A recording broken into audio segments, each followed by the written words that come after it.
आता ठाण्याचा जर आपण विचार केला तर ठाण्यामध्ये आता मनसे आणि उबाठा जर एकत्र आले तर किती गणितं बदलू शकतात असं तुम्हाला वाटतं? खूप गणितं बदलतील.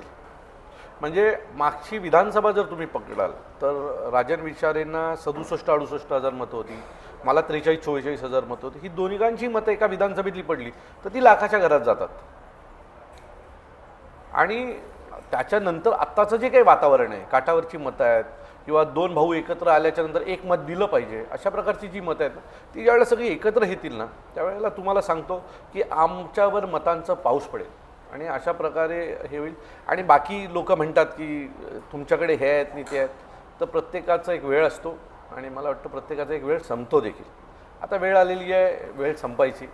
बाकी आम्ही मजबूत आहोत शिवसैनिक आणि महाराष्ट्र सैनिक. कशी संपवायची ती योग्य वेळी योग्य कार्यक्रम आम्ही करूच.